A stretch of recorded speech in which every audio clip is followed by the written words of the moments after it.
एक जंगल में बने गुफा महल में राक्षा नाम का एक बहुत ही खूंखार राक्षस अपने परिवार और साथियों के साथ रहता था। राक्षा राक्षस ने जंगल में बहुत तबाही मचा रखी थी। वो और उसके साथी जंगल से गुजरने वाले लोगों को बहुत डराते थे, खूब धमकाते थे और बेवजह उन्हें तंग करते थे और अपनी भूख मिटाने के लिए उन्हें खा भी जाते थे। पर राक्षा राक्षस की पत्नी सुंदरी बहुत ही धार्मिक स्वभाव वाली थी। वो भगवान शिव की बहुत पूजा और अर्चना करती थी। वो राक्षा को बुरे कर्म करने के लिए हमेशा मना करती थी, परंतु राक्षा अपनी पत्नी की एक नहीं सुनता था और सुंदरी जब भगवान शिव की पूजा करती तो उसे बहुत क्रोध करता था। ओम नमः शिवाय, ओम नमः शिवाय, ओम नमः शिवाय। तुमसे कितनी बार कहा है इस शिव की पूजा मत करा करो।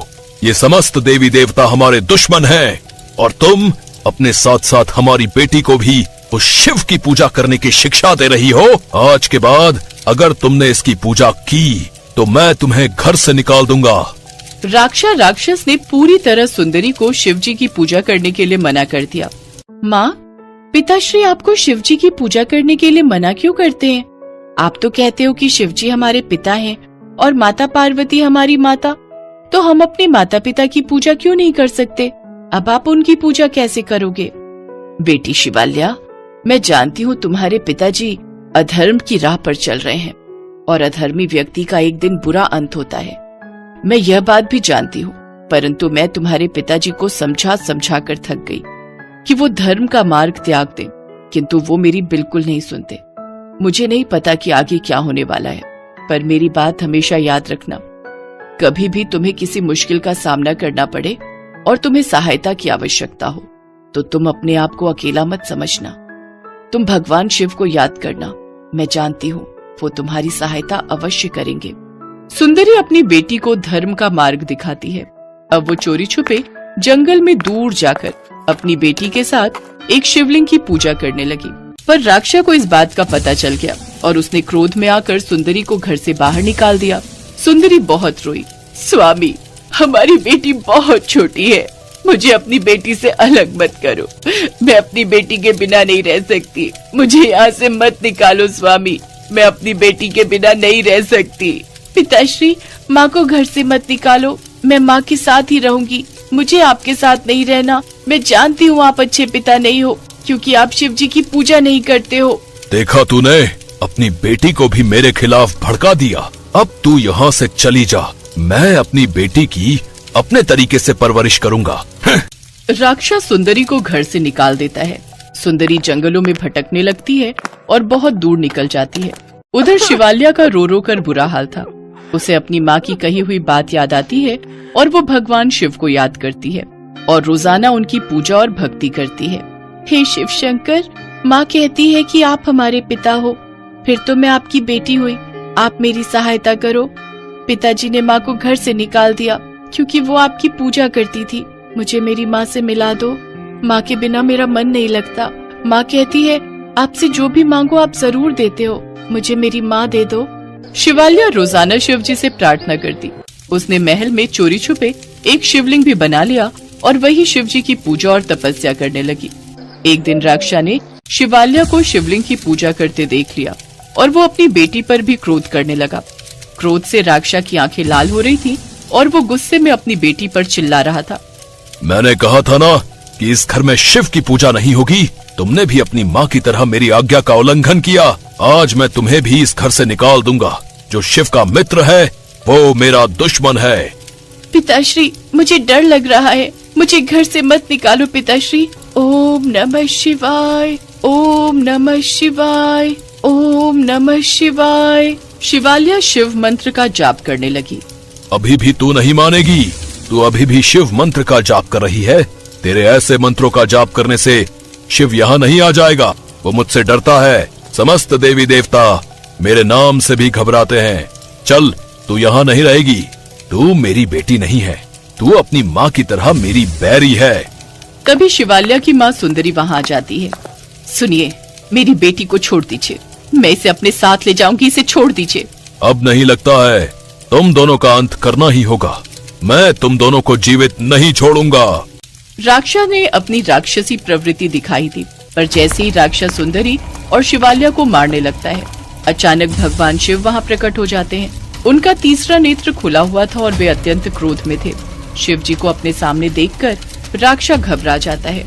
उसके पश्चात शिव जी और राक्षा में युद्ध होता है और अंत में शिव जी राक्षा जैसे पापी असुर का संहार कर देते हैं। इतना सब कुछ होते देखकर शिवाल्या घबरा जाती है। बेटी शिवाल्या, घबराओ नहीं, अब सब कुछ ठीक है। मैंने एक दुष्ट का संहार किया है। जो भी अधर्मी और पापी होते हैं उनको दंड मिलना अति आवश्यक है। अब तुम निर्भय होकर अपनी माँ के साथ सुख से जीवन यापन करो। अब तुम्हें किसी से भी डरने की कोई आवश्यकता नहीं है। तुम जब भी मुझे याद करोगी, मैं अवश्य तुम्हारी सहायता के लिए आऊंगा। आगे चलकर तुम्हारा विवाह राक्षस कुल के एक बहुत ही यशस्वी राक्षस राजकुमार महायश के साथ होगा। और मैं तुम्हें वचन देता हूँ कि मैं और देवी पार्वती अपने हाथों से स्वयं तुम्हारा कन्यादान करेंगे। सदा खुश रहो। शिवाल्या को आशीर्वाद देकर भगवान शिव अंतर्ध्यान हो जाते हैं। उसके पश्चात सुंदरी अपनी बेटी शिवाल्या के साथ बिना किसी डर के जीवन बिताने लगी। कुछ सालों बाद जब शिवाल्या बड़ी हुई तो शिव जी के कहे अनुसार उसका विवाह राक्षस कुल के राजकुमार महायश के साथ तय हो गया। विवाह के दिन अपने दिए हुए वचन के अनुसार भगवान शिव माता पार्वती के साथ विवाह में पहुंचते हैं और शिवाल्या का कन्यादान करते हैं।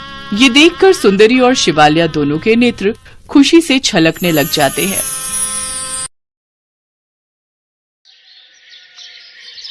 मदन नाम का एक किसान अपनी पत्नी सोमा और 5 साल की बेटी अनु के साथ गोपालपुर गांव में रहता था।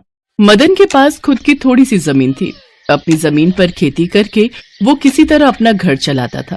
खेतों में काम करते करते मदन यही सोचता रहता कि कैसे वो धनवान बनेगा। सोमा दूसरी बार गर्भवती होती है। मदन को पूरी उम्मीद थी कि इस बार उन्हें एक बेटा ही होगा। एक दिन वो सोमा से कहता है, सोमा, बस अब कुछ दिनों की ही बात है, फिर हमारे बेटे का जन्म हो जाएगा और वो अपने इस बाबा की गोद में खूब खेलेगा। देखना तुम, मैं अपने बेटे से खूब लाड़ लड़ाऊंगा और फिर जब वो बड़ा हो जाएगा तो हम दोनों बाप बेटे मिलकर खूब पैसा कमाएंगे। मेरा बेटा हम दोनों के बुढ़ापे की लाठी बनेगा, लाठी। हाँ।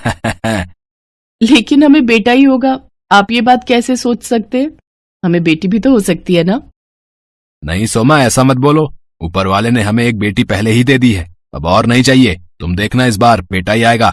मदन के विचार सुनकर सोमा बहुत दुखी हो जाती है, लेकिन वो कुछ भी कर नहीं सकती थी। ऐसे ही कुछ दिन बीत जाते हैं। फिर वो समय भी आ जाता है जब सोमा बच्चे को जन्म देती है। लेकिन बच्चे को देखकर मदन दुखी हो जाता है, क्योंकि सोमा ने इस बार भी एक लड़की को ही जन्म दिया था। हे भोलेनाथ, ये आपने मुझ पर कैसा बोझ डाल दिया। पहले ही एक बेटी कम थी, जो अब एक और दे दी। मेरी जिंदगी ही बर्बाद हो गई। कैसे मैं इनका लालन पोषण करूंगा, इनकी शादियां करवाऊंगा। मेरी तो सारी उम्र इनके लिए दहेज जोड़ने में ही निकल जाएगी।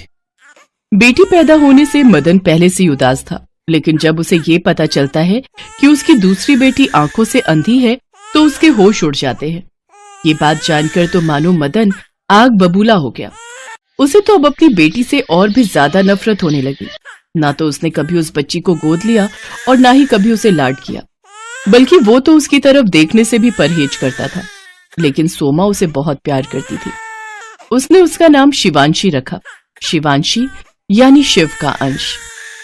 देखो जी, आखिरकार है तो वो आपकी ही बेटी, फिर आप उससे इतनी नफरत क्यों करते हो?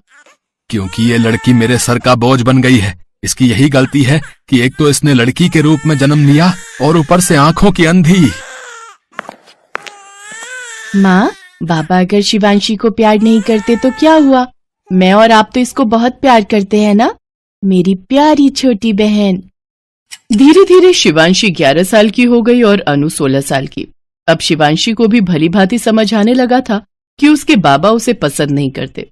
अगर मदन कभी कोई चीज लाता तो भी वो सिर्फ अनु के लिए ही लाता। अनु, अनु, अरे कहाँ है मेरी बच्ची? देख तो बाबा तेरे लिए क्या लाए हैं। ये प्यारा सा चश्मा। अरे वाह बाबा, लेकिन क्या आप शिवांशी के लिए नहीं लाए? अरे ये अंधी क्या करेगी चश्मा पहनकर? इसको कौन सा दिखता ही है।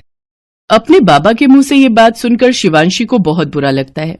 मदन वहां से चला जाता है तो शिवांशी अपनी माँ से कहती है, माँ, बाबा अनु दीदी को तो प्यार करते हैं, लेकिन वो मुझे प्यार क्यों नहीं करते? मेरी सभी सहेलियों के बाबा उनको बहुत प्यार करते हैं, फिर मेरे साथ ही ये भेदभाव क्यों? मैं अंधी हूँ क्या इसलिए? नहीं बेटी, ऐसी बात नहीं है।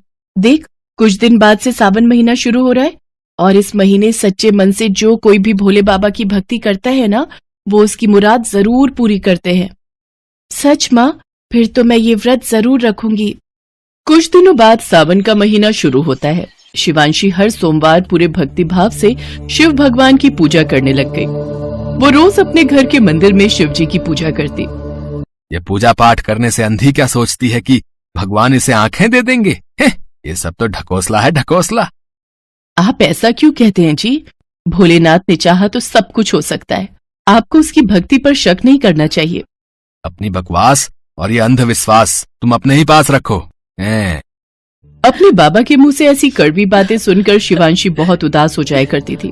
शिवांशी भोलेनाथ के आगे हाथ जोड़कर रोते हुए कहती है, हे भोलेनाथ, अगर मैं आपकी पूजा सच्चे मन से करती हूँ तो मुझे आंखें दे दो भगवान, आपकी मुझ पर बड़ी कृपा होगी। सावन का जब आखिरी सोमवार होता है तो उससे एक दिन पहले भोलेनाथ शिवांशी के सपने में आते हैं और कहते हैं, बेटी शिवांशी, कल सावन का आखिरी सोमवार है। तुम गांव के शिव मंदिर में जाना। मैं तुम्हारी मनोकामना अवश्य पूरी करूंगा। अगले दिन सुबह शिवांशी अपने सपने के बारे में अपने माँ बाबा को बताती है। सच मेरी बच्ची, भगवान करे सच में तेरी आंखों की रोशनी आ जाए। तुम दोनों माँ बेटी पागल हो गई हो, हैं? जो कुछ भी सपना देखा उसी को सच मानने लग गई। ऐसा भी भला होता है क्या? अगर तुम्हें मंदिर जाना है तो जाओ, लेकिन मैं बिल्कुल नहीं जाऊंगा। हाँ। मदन खेत पर चला जाता है। अनु स्कूल गई होती है। सोमा शिवांशी को लेकर गांव के मंदिर चली जाती है। उस वक्त वहां आरती हो रही होती है। आखिरी सोमवार होने के कारण वहां काफी भीड़ होती है। आरती की आवाज चारों ओर गूंज रही होती है। शिवांशी बुरी तरह घबरा जाती है। वो अपनी माँ को आवाज दे रही होती है, लेकिन आरती की आवाज में कुछ भी सुनाई नहीं दे रहा होता है। वो अपनी माँ को ढूंढते ढूंढते बाहर की तरफ आती है कि तभी उसको एक पत्थर से ठोकर लगती है, जिससे वो नीचे गिर जाती है और सिर पर चोट लगने के कारण वो बेहोश हो जाती है। सभी लोग उसकी तरफ भागते हैं। सोमा भी उसके पास आती है। फिर एक औरत लोटे में से पानी छिड़क कर शिवांशी के मुंह पर छींटे मारती है, जिससे शिवांशी को होश आ जाता है और वो जैसे ही आंखें खोलती है तो उसे सब दिखाई देने लगता है। मेरी बच्ची, तू ठीक है ना? मुझे माफ कर दे, ना जाने आज कैसे मेरा हाथ तुझसे छूट गया। माँ, मुझे सब दिखाई दे रहा है माँ। अब मैं सब कुछ देख सकती हूँ। भोलेनाथ ने मेरी मनोकामना पूरी कर दी माँ। मैं सब देख सकती हूँ।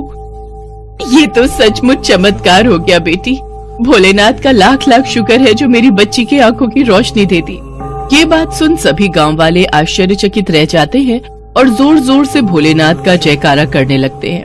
घर आकर सोमा ये सारा किस्सा मदन और अनु को बताती है।